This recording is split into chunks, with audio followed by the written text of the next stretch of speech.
안녕하세요. 이 시간에는 우리나라 강씨의 역사적 기원에 대해서 살펴보도록 하겠습니다. 강씨의 시조는 염제예요, 염제. 염제라는 분이, 이분이 이게 아마 신석기 시대에 농업혁명을 이루던 시기에 그때 이제 중원을 지배했던 그런 왕이었던 것 같아요. 지금 여러 가지 이렇게 이 초목들을 맛을 보고 이게 사람이 먹을 수 있나 없나 이런 것들을 지금 살펴보고 있는 모습이죠. 그리고 강씨는 염제라는 분은요, 불이 두 개잖아요. 불. 이 불화 두 개. 그러니까 고대에 불의 신이 바로 추경이에요. 추경. 그 추경은 바로 이 주작으로 표현했어요. 주작. 그래서 이 염제가 바로 불이 두 개나 들어가 있는 불의 신입니다.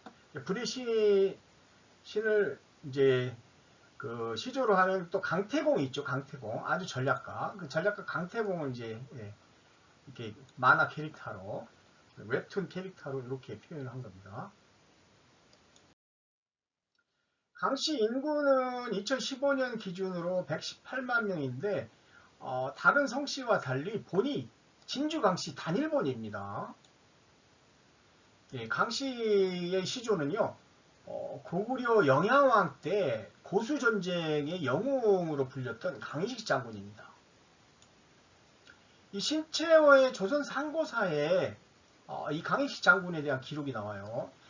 유감스럽게도 삼국사기에는 기록이 없습니다. 신채호의 조선 상고사에 보면은 이게 이제 전쟁이 그 수나라가 두 번에 걸쳐서 큰 전쟁을 치르잖아요. 고구려하고. 그럴 때 이제 첫 번째 전쟁 이 벌어진 이유는 뭐냐면 이 수문제 양견이 아주 예의 없는 이 고구려를 비하하는 그런 이제 조서를 보냅니다. 그 내용이 뭐냐면 요수가 넓다 한들 장강과 어찌 비교하며 고구려 군사가 많다 한들 진나라 진국과 비하겠느냐. 짐이 너희를 짐승처럼 기를 생각을 갖지 않고 만약에 왕의 허물을 책한다고 하면 그냥 장군 한 명만 보내도 얘네들 그냥 싹 쓸어버릴 수 있으니까 순순히 타이를 때 항복해라 뭐 이런 식의 조서를 보낸 거예요. 이 조서를 이제 보고 이제 많은 사람들이 격분을 한 거죠. 자, 고구려가 있는 요수, 요수에 대해서는 다른 곳에서 제가 설명드립니다만 요수는 북경 동쪽에 있었어요. 이 요수가요 큰 강이죠. 아주 큰 강. 이 요수를 비유로 하면서 양자강만 하겠느냐. 양자강이 사실 더 큰 강이죠. 사실은. 중원에 제일 큰 강이잖아요. 양자강이. 요수는 중원에 한 5번째 되는 그런 강입니다. 그러니까 수나라가 중국 남쪽 대국 진나라를 정벌을 해요. 근데 이때 고구려와 이 진나라가 아주 우호 국가였어요. 그러니까 수나라 입장에서는 이 진나라를 이제 멸망시키고 나서 중원을 통일했는데 이게 고구려를 그냥 두면은 언제 또 이 세력들이 부활할까 이제 두려워했던 것이죠. 그래서 수나라가 이게 새나 짐승들 기르는 마음처럼 이런 마음을 안 가졌으면 고구려 따위를 바로 그냥 무너뜨릴 수 있었다. 장군 하나만 그냥 보내도 다 휩쓸어 버릴 수 있으니까 좋은 말로 타이를 때 고개 숙이고 항복해라. 뭐 이런 내용을 보내온 거예요. 그러니까 이제 신채호의 조선상고에서 사에 따르면요. 영양왕이 모욕적인 이 글을 받고 크게 노했어요. 여러 신하들이 이제 어떻게 이거에 대해서 회답할 거냐 이제 의논을 하니까 이때 강희식 장군이 말하기를 이처럼 오만무례한 글은 붙들어 회답할 것이 아니라 칼로 회답을 해야 됩니다. 하고 강력하게 개전을 주장을 합니다. 그러니까 왕이 영양왕도 굉장히 강력한 왕의 군주였어요. 그러니까 강희식 장군의 말을 좇아가지고 강희식을 병마원수로 삼아서 임류관으로 향하게 했다. 이렇게 돼 있습니다. 이 병마원수라는 거는요. 사실 요즘 말로 말하면 뭐, 이, 그 참모총장 정도 되겠습니다. 그러니까 군을 모두 총괄하는 그런 이제 그 직책입니다. 그래서 고구려와 말갈군이, 고구려와 말갈은 사실 이 서로 한 덩어리가 됐던 그런 세력이에요. 나중에 말갈의 대조영이 이 나라를 또 세우죠. 이제 서기 598년에 요소를 공격을 하게 돼요. 그러니까 대조영의 말갈 세력들은 원래 고구려 북쪽에 위치하고 있었어요. 평양사 북쪽에 있었던. 그래서 나중에 이제 발해를 건국을 하죠. 이 말갈 세력들이. 근데 이 세력들이 요소를 공격하게 됩니다. 요소라는 것은 이게 요수를 기준으로 해서 이렇게 요동이 동쪽, 요소가 북쪽 바로 밑에 쪽이 바로 요수입니다. 그 옆으로 흐르는 이 요수가 이게 그 조베카가 바로 요수예요. 요수. 그래서 예, 여기서 이제 요소를 공격을 하는 거죠. 그러니까 수문제가 충격을 먹은 거죠. 이 선제 타격을 당한 거잖아요. 그래서 아니 이것들이 우리가 그렇지 않아서 그 공격을 하려고 했는데 이제 명분을 제공해 준 거죠. 근데 고구려가 사실은요, 이 요소 지역에 사실은 이 식량 저장소를 타격을 했다고 해요. 그러니까 이제 수문제가 육군하고 수군 30만 명으로 이제 고구려를 침공하는 거죠. 그런데 수나라 군대가 여름에 침공해서 가을에 철수를 했는데 기록에 따르면 죽은 자가 열에 9이다 이렇게 돼 있어요. 90%가 죽은 거예요. 근데 이거에 대해서 백도백가의 기록이 또 있어요. 백도백가의 기록에 따르면 주라후와 강희식의 5만 고구려 해군이 발해에서 서로 맞붙었는데 주라후가 고구려군에게 대패했다 이렇게 기록이 돼 있어요. 90%가 죽었다 이렇게 돼 있습니다. 그러니까 수군이 원래 보급 역할을 했는데 보급이 끊기니까 이제 육군들이 처참하게 고구려군한테 죽은 거죠. 마치 그냥 뭐 기후 때문에 패배한 것처럼 그렇게 기록을 해놨어요. 수서에 보면. 그런데 이제 신채호 선생이 기록한 거에 따르면 조선상고사에서요. 뭐 대동운해라든가 뭐 이런 이제 정사는 아닙니다만 그런 기록에 의거해서 신채호 선생이 조선상고사에다가 기록을 한 거예요. 따르면 임류관 전투의 경우에는 수군을 이렇게 발해해서 무찌른 다음에 수성전으로 버티다가 굶주린 수나라 육군을 추격해서 대승을 거뒀다. 그래서 강식 장군이 임류관 전투의 영웅이다. 이렇게 이제 기록이 돼 있어요. 그러니까 이제 수양제의 113만에서 200만 대군이 이제 다시 2차 침공을 합니다. 612년에. 그러니까 수양제는 이제 수문제의 이제 패배, 그거를 이제 치욕으로 여기고, 이제 113만 대군이라고. 그때 당시만 해도요, 그러니까 인류 역사상 가장 최대 규모의 군대를 이끌고 고구려를 쳐들어온 거예요. 고구려가 얼마나 강성한 나라였던가 알 수 있겠죠. 이에 대해서 삼국사기 고구려 본기에는 2월에 황제가 군대를 거느리고 요수에 이르렀고 북경 쪽에 이르렀고요. 여러 군대가 모두 모여 강에 접근해가지고 큰 진을 이루었으나 이제 고구려 병사들이 강을 막고 지키니까 수나라가 건널 수 없었다는 거예요. 요동성은 자주 나가 싸우다가 불리하면 성을 둘러서 굳게 지켰어요. 그러니까 성이 함락이 안 된 거예요. 그러니까 요동성의 성주가 아주 전체 전쟁을 지휘했던 장군이에요. 근데 친채호 선생의 기록에 따르면은 이 무렵에 강희식 장군이 병마 도원수, 그러니까 이제 병력을 모두 총괄하는 뭐 대망리직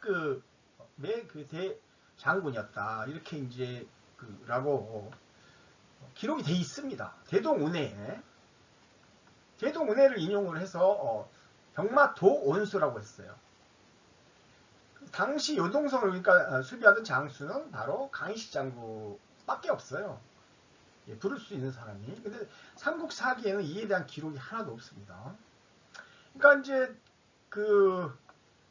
이 요동성 전투가 매우 중요합니다. 2차전에서는. 요동성 전투에서 거의 뭐 한 달 이상 성이 함락이 안 되니까 이 별동대에 30만 명을 구성을 해가지고 우중문과 오문술이 살수로 이제 쳐들어간 거예요. 그 살수는 바로 평양성입니다. 근데 그 평양성은 바로 그 북한에 있는 평양성이 아니고요. 지금의 그 백하, 즉 북경 동북쪽 백하 일대가 바로 살수입니다. 살수. 예, 거기에서 이제 30만 대군이 몰살당하는 거예요. 그러니까 요동성 전투에서 강희식 장군을 주축을 해가지고 이 장군을 지켜야 되잖아요. 그러니까 이게 요동성 이게 장수들이 끝까지 이제 그 장수나 군사들이 끝까지 이제 그 수나라군하고 이제 아주 끈질기게 싸우는 거죠. 그래갖고 이제 이 지칠만 하면은 이제 항복하겠다고 그렇게 하니까 이제 수양제가 절대로 자기가 이제 항복을 받아들이기 전까지는 절대로 어떤 결정을 하지 마라 이렇게 지시를 해놓으니까 이제 뭐 왔다 갔다 이제 또 하다 보니까요. 뭐 일주일이 넘어 지날 거 아닙니까? 그 사이에 이제 다시 수비를 전열 정비해가지고 다시 이제 전쟁을 또 하게 돼요. 그러니까 여기 이 요동성 전투에서만 한 달이 넘게 걸렸다고 그래요. 그래서 이 이제 요동성을 뚫지를 못하니까 평양성을 직접 치자. 아까 별동대 30만을 이제 끌고 들어갔는데 마침 이때 이제 이제 고구려 왕이 이제 을지문덕 대신이라고 나옵니다. 대신 삼국사기에는 대신 을지문덕을 이제 보내가지고 항복하겠다 이렇게 해서 이제 유인책을 평양까지 끌고 가요. 그래가지고 평양성 이렇게 이제 백하가 이렇게 내오고 요수가 이렇게 내려오는 요렇게 내려가고 요렇게 이제 그 요수가 내려가요. 여기가 바로 백하입니다. 그 살수. 이 백하 밑에 여기가 살수. 여기가 평양성이고. 그러니까 북한 평양성이 아니에요. 지금 북경이 여기에 북경. 북경의 동쪽입니다. 북경 동쪽. 여기에 살수 물살이요. 여기가 미룬수고가 여기 있어요. 이 미룬수고가 지금 북경 사람들이 먹는 물입니다. 유일하게 땅에서 나는 물을 여기서밖에 못 먹어요. 깊이가 30m고요. 둘레가 200km예요. 어마어마한 여기가 물이 흐르고 있었어요. 옛날에. 그래서 이게 혼독성, 고구려의 평양성이 여기 있었던 거죠. 그렇게 해서 여기까지 이 30리 지점까지 쳐들어왔다는 거잖아요. 그래가지고 여기서 이제 을지문덕이 반격을 가해가지고 이 수나라 군이 후퇴하는데 이 백하를 반쯤 건넜을 무렵에 이제 뚝을 터가지고 다 물에다 수장시켜버립니다. 삼국사기에는 기록이 없어요. 근데 신채호 선생이 서갑잡록과 대동운해에 근거해서 강희식 장군의 기록을 전공을 새롭게 조명한 것이죠. 그러니까 임류관 전투는 서갑잡록에 기록된 거예요. 서갑잡록에는 병마 온수로 돼 있고요. 대동운해에는 요동성 전투가 이루어졌을 때 2차전이죠. 이때는 병마 도원수였다라고 기록을 하고 있어요. 그래서 요동성 전투를 또 수성전에 아주 대가였기 때문에 강희식 장군이 바로 요동성 전투를 지휘한 것으로 분석됩니다. 당시 을지문덕은 대신이고 강희식 장군은 병마 도원수였던 거죠.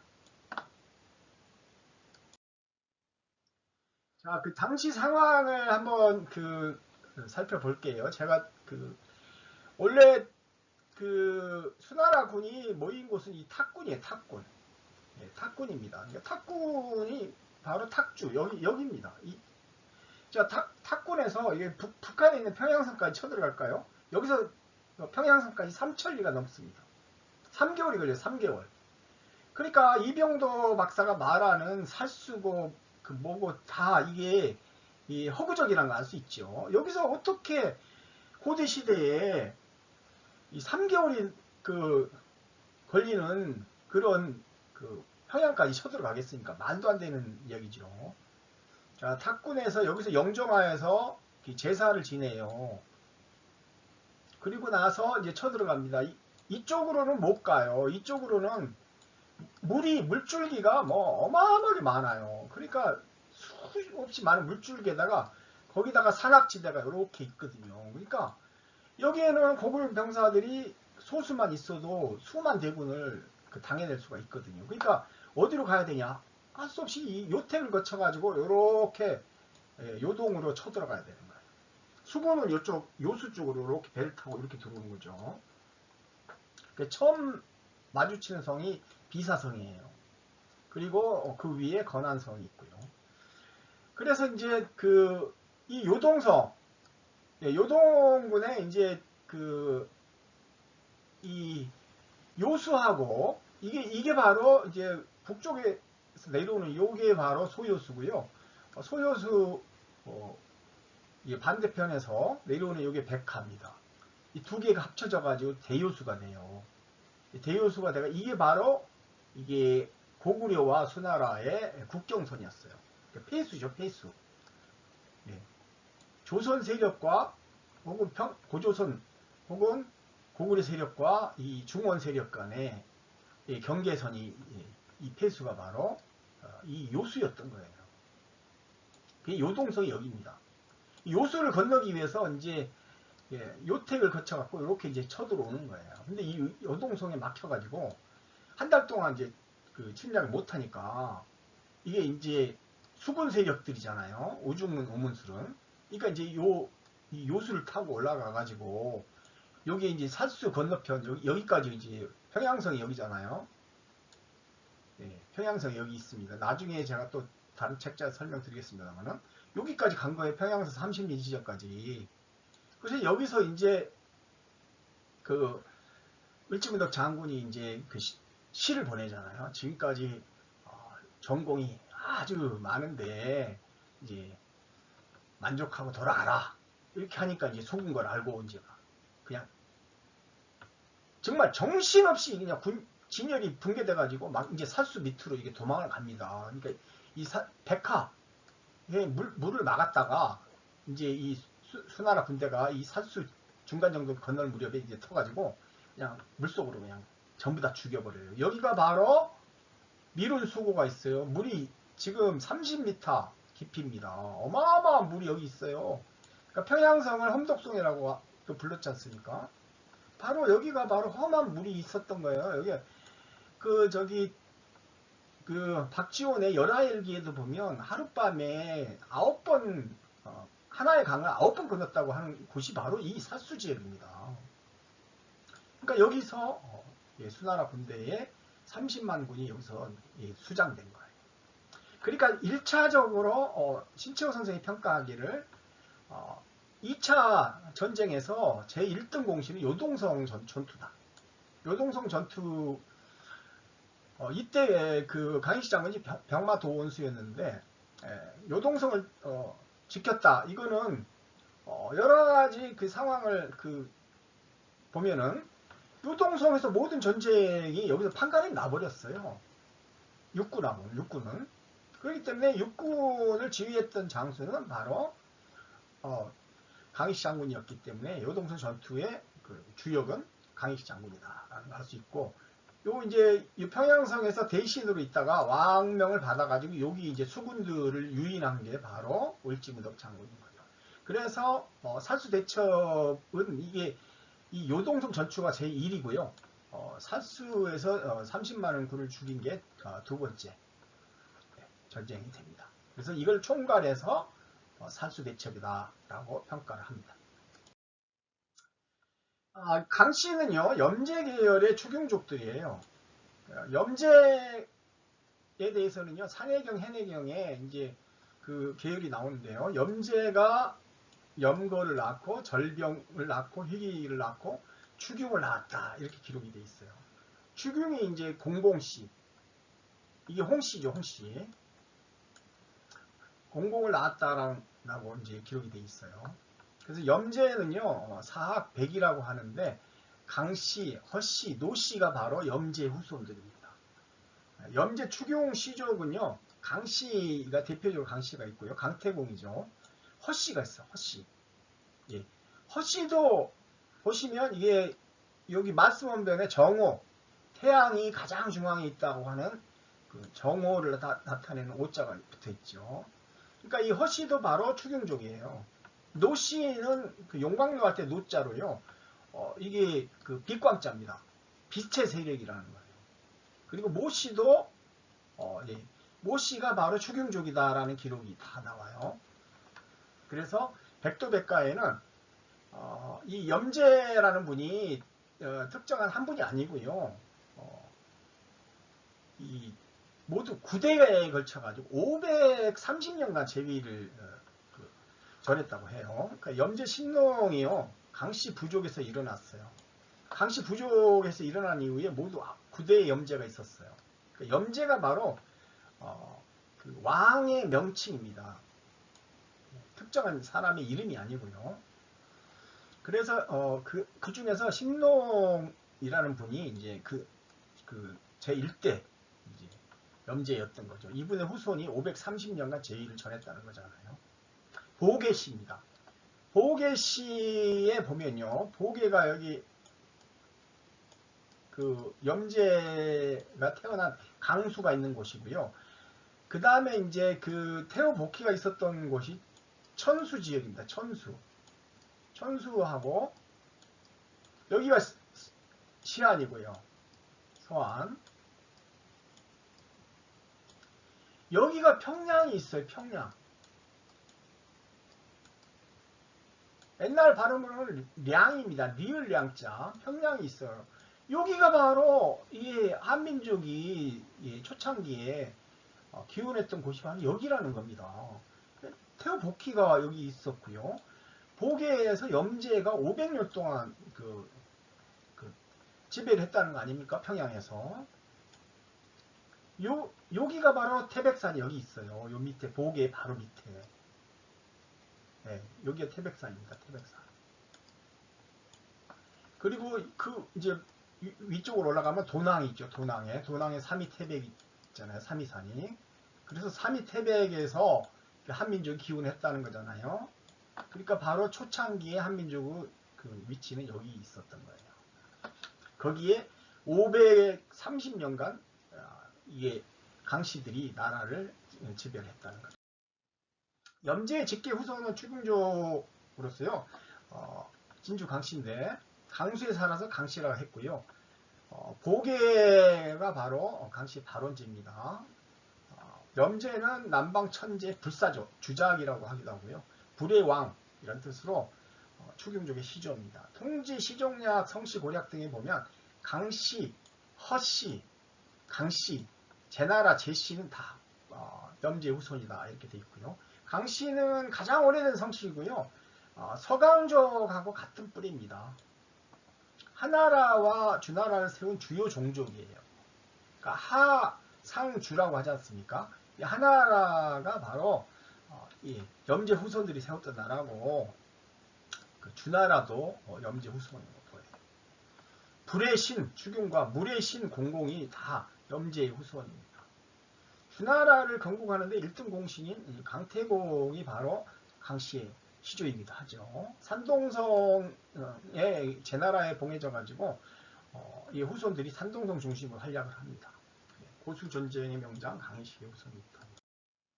고구려로도 이주를 한 거예요. 염제의 모친 임사라는 분인데요. 소전의 정비로 이름이 여계입니다. 그래서 강씨를 우리가 보통 이렇게 양을 키우는 여인이다 이렇게들 알고 계시는데요. 그게 아닙니다. 뭐 그것도 완전히 틀린 건 아니지만 이게 백도백가라든가 그 기록에 따르면요. 여계라는 분이 강씨의 이제 염제의 모친인데 강씨를 낳은 분이죠. 화양에서 햇볕을 쬐는 사이에 용에 감몽해가지고 임신해서 염제를 낳았는데 강씨는 개에서 유래했다라는 뜻이에요. 즉, 이 개라는 분이잖아요. 여개. 이 개 플러스 여자. 그래갖고 이게 강씨라는 거예요. 그러니까 양을 키우던 여인이다가 아니고요. 개녀. 즉, 여개의 자식이다. 그래갖고 이게 바로 강씨라는 겁니다. 여개 소생이라는 뜻이죠. 각골문에도 강은 개녀의 합체자로 이렇게 나옵니다.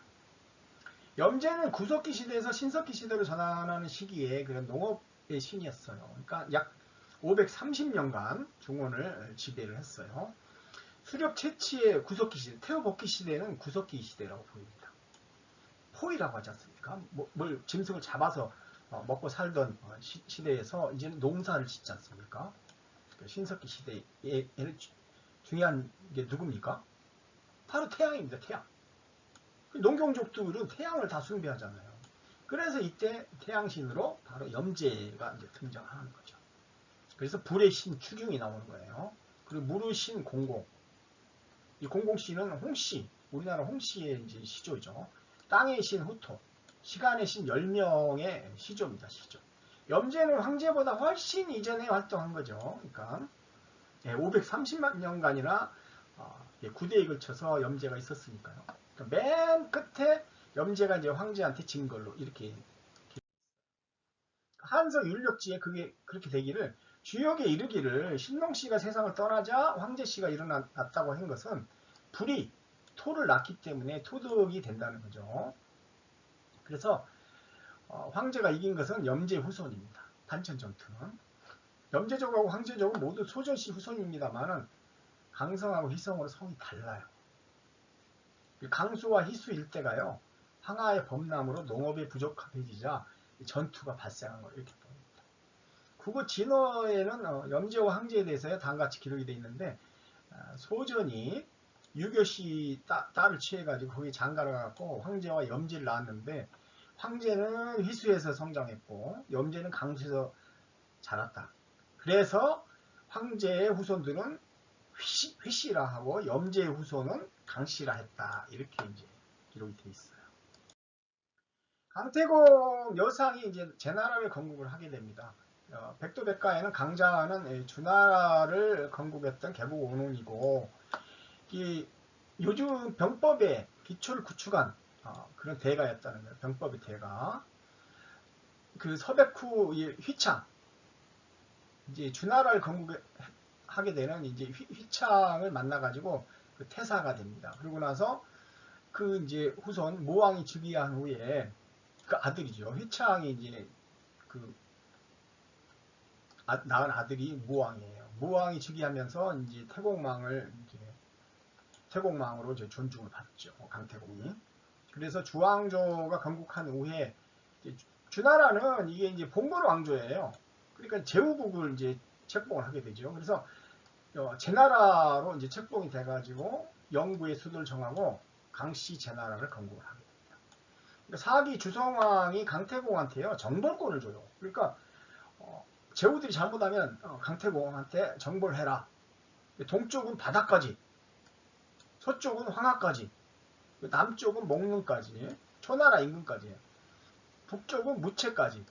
여기까지는 당신이 알아서 모든 제후라든가 구주의 우두머리들이 죄가 있으면 정벌해라. 이 정벌권을 받으니까 제나라가 이제 아주 강대국이 된 거죠. 제환공은 관자를 제상으로 등용해가지고 춘추 최초의 패자가 되기도 합니다. 천하 강씨는요 다 제나라에서 기원된 거예요. 관자 규탁편과 경중갑편에 보면 발조선이 나옵니다. 이 발조선 세력들 제환공 시기에 발조선 세력들하고 이제 그 발조선이 바로 조선 세력이에요. 제나라 세력하고 이제 그 교육을 하는 장면이 나옵니다. 문피 교육을 했다고 그러는데 문피는 호랑이와 표범 가족입니다. 그래서 산동반도 척산에서 교육을 했다고 그래요. 관자가 이제 관자라는 책에 관자가 이제 제환공의 북벌에 대한 기록을 하고 있는데 동호족을 비로소 복종시켰다. 동호족이 바로 조선이에요. 조선. 북쪽으로 산용을 쳐서 영지를 제압했다. 고죽의 군주를 죽였다. 이렇게 돼 있는데요. 이게 고죽국이 처음부터 고죽이 여기 있었던 게 아니고요. 이 고죽이 무채 이 북쪽으로는 못 가는 거예요. 여기까지만 정벌을 하라고 그 권리를 줬잖아요. 그러니까 이게 여기까지 이렇게 장악하라 이렇게 권리를 준 거예요. 그래서 고죽이 여기에서 있다가 왕이 죽자 이쪽으로 이제 이주를 하게 되는 거죠. 그때 제나라는 여기에 사방 천리가 안 되는 땅에 있었다고 해요. 근데 이제 강씨 제나라가 급격하게 붕괴하게 됩니다. 이제 밭적자 전씨들이 이제 들어와가지고 이제 제나라를 몰락시키고 이제 전씨 나라를 세워버려요. 밭적자 전씨. 그걸 갖다가 전씨 대제라고 합니다. 강씨 제나라는 황공실이 중원을 장악을 했던 패자가 됩니다만 나중에 밭적자 전씨들한테 멸망하는 거예요. 제강공 19년, 그러니까 서기 전 BC 386년에 제후로 책봉되고요. 강씨에서 이제 전씨로 왕이 바뀝니다. 그러니까 이 무렵에 강씨들이 이제 한반도로 이주를 시작한 걸로 보여요. 그러니까 아주 빨리 한반도로 들어온 것이죠. 그러니까 진주로 들어온 게 된 것 같습니다. 사기 정경중 세가에는 진나라 내정이 혼란해지자 서기전 627년 공자 완이 이제 성을 밭저자 전씨로 바꿔요. 그렇게 하고 제나라에 망명을 하게 되는데 그 후손들이 이제 밭저자 전씨가 돼가지고 그래가지고 이제 그 역성혁명을 해서 강씨의 나라를 중원의 강씨 인구는요 460만 명으로 백가성 승리로는 50입니다. 강씨 역사는요 5000년 이상 된 아주 오래된 가장 오래된 성씨라는 거예요. 선진 시기에 감숙성과 산동성에서 활동했던 동이족들입니다. 관동 대족으로 서쪽으로 이주해가지고 관중을 차지하기도 했어요. 강씨 가장 유명한 군망은 바로 염제가 태어났던 보계와 천수 이쪽 지역입니다.